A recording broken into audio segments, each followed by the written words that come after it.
Beauty Exchange 嘅讀者大家好，我係 Gary Zhong。咁你想去買嗰樣嘢，你想去研究儲嗰樣嘢，你一定要做多啲資料搜集咯。譬如舉例手袋嘅，你要睇下呢一個袋佢嘅手工有咩特別呢？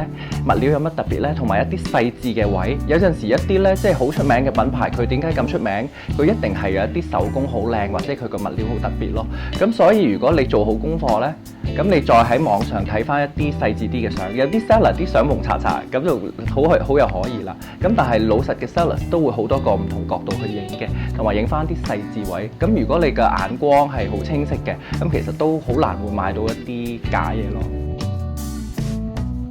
多啲參考一啲歷史性嘅一啲經典，咁嗰啲可以係你嘅靈感咯。因為歷史之前發生過好多好特別嘅事嘅，譬如60年代係好 creative 嘅，50年代好 elegant 嘅等等，咁你就可以喺歷史裏邊揾到一啲咧，即係你最中意嘅造型咯。咁就喺裏邊攞靈感，咁就可以發展到一個屬於你自己嘅造型咯。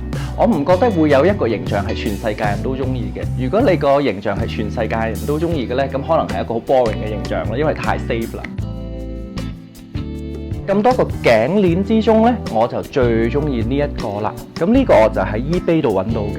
呢個其實就係80年代呢 YSL 呢嘅一個 runway 嘅 piece 嚟嘅，即係當時做 fashion show 台上 model 戴嘅，咁鋪頭都冇嘅，咁都俾我揾到咯。咁我覺得呢個好特別啊，因為咧呢一個我喺舊年香港嘅 YSL 嘅回顧 show 裏邊呢，咁有一個即係帶我哋睇 show 嘅專家啦，咁佢都認得話，當年呢一個係真係喺 show 上面去見過，佢話你真係好難得啊，可以喺即係 eBay 揾到一條咁嘅頸鏈，咁亦都係唔貴嘅，記得係千零蚊港紙，咁所以呢個好有珍藏價值，因為 YSL 已經唔喺度啦。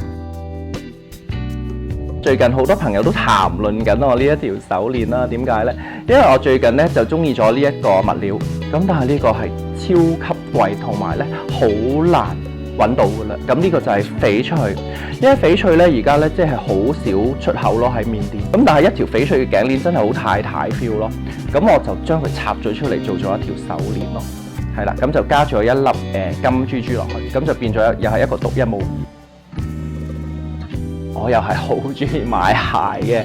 咁如果儲得最多咧，我諗都係呢一個品牌啦 Louboutin 啦。咁佢有咩特別咧？我覺得佢好似一個藝術品咯。因為咧佢好多嘢係手做嘅，同埋獨一無二嘅。咁我最中意就係呢一對啦。咁呢一對佢好得意嘅個 idea。